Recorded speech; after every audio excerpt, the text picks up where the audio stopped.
Furious protesters in Sudan determined not to bow to the orchestrators of yesterday's military coup returned to the streets this morning to demand an end to the takeover.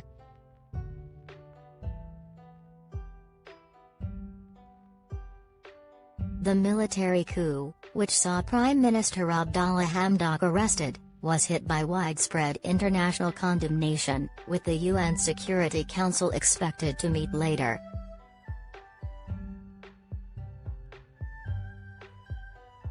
Before 2019, Sudan had been ruled over by the dictator Omar al-Bashir for 3 decades following the military's takeover in 1989.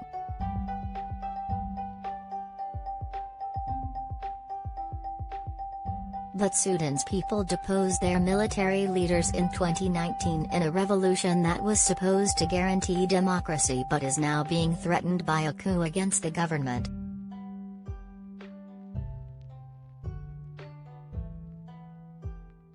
Returning to the past is not an option, chanted the crowds, who remained outside despite soldiers opening fire and reportedly killing at least 4 people.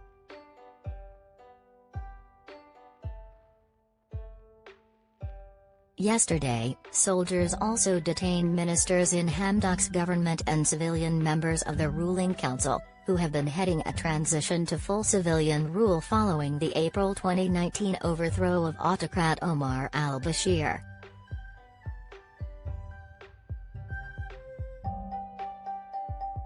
The subsequent declaration of a state of emergency and dissolution of the government provoked an immediate international backlash, with the United States, a key backer of Sudan's transition process, strongly condemning the military's actions and suspending millions of dollars in aid.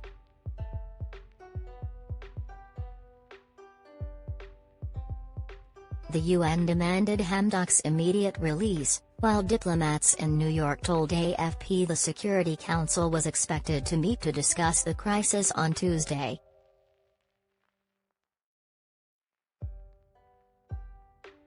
Announcing the state of emergency, Sudan's top general Abdel Fattah al-Burhan said the army had taken the actions it had to rectify the revolution's course.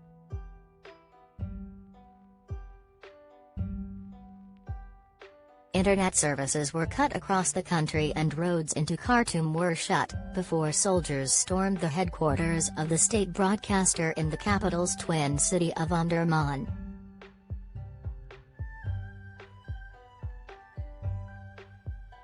But clashes still erupted in Khartoum after Burhan's speech.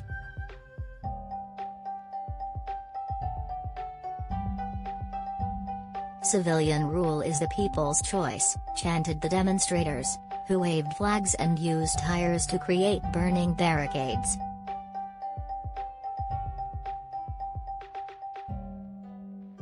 The Information Ministry said soldiers fired live bullets on protesters outside the army headquarters.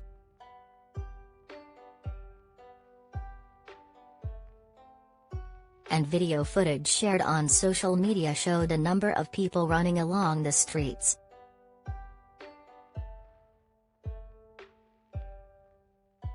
At least 4 demonstrators were killed and about 80 people wounded, according to the Independent Central Committee of Sudan doctors.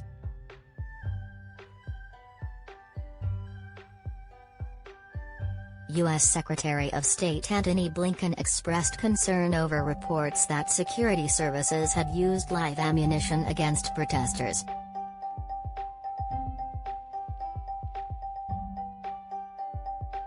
The United States strongly condemns the actions of the Sudanese military forces, said Blinken, calling for the restoration of the civilian-led transitional government.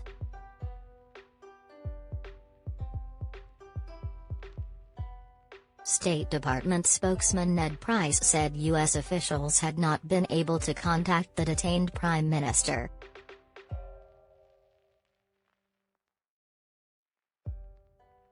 The United States has suspended $700 million in aid.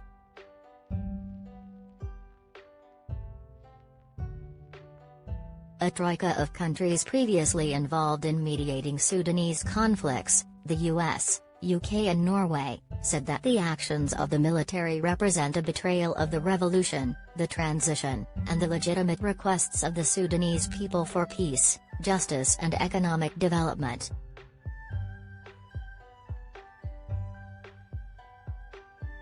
UN Secretary-General Antonio Guterres said the detention of the civilian leaders was unlawful and condemned the ongoing military coup d'état.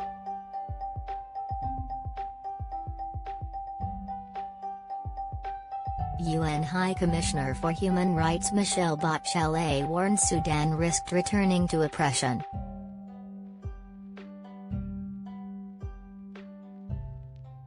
It would be disastrous if Sudan goes backwards after finally bringing an end to decades of repressive dictatorship, she said.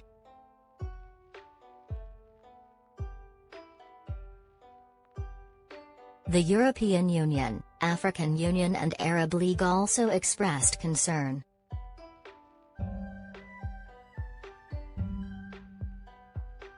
Bashir, who ruled Sudan with an iron fist for 3 decades, is in jail in Khartoum following a corruption conviction.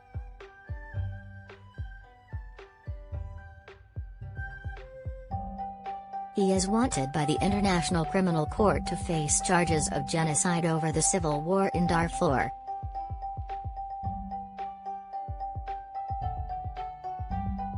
A 2019 power-sharing deal after his fall saw Sudan ruled by a sovereign council of civilian and military representatives tasked with overseeing a transition to a full civilian government.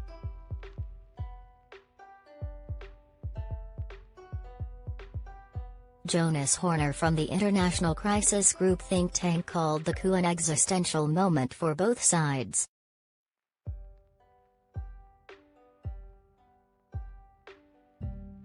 This kind of intervention really puts autocracy back on the menu, he said.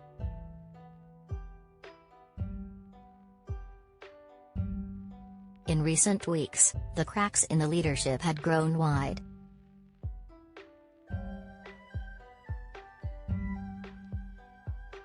Hamdok had previously described splits in the transitional government as the worst and most dangerous crisis facing the transition.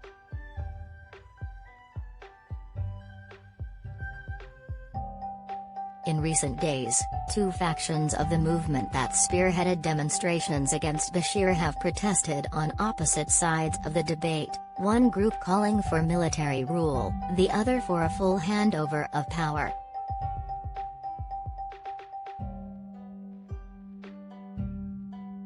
Tensions have long simmered within the movement, known as Forces for Freedom and Change, but divisions ratcheted up after what the government said was a failed coup on September 21 this year.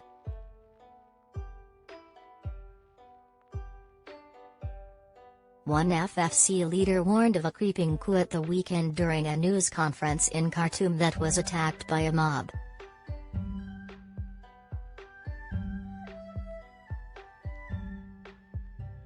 On Monday, the mainstream FFC appealed for nationwide civil disobedience.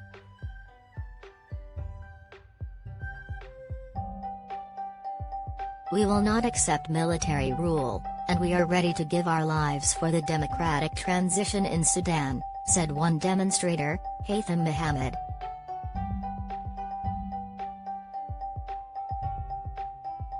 We will not leave the streets until the civilian government is back, Sazan Bashir, another protester, told AFP.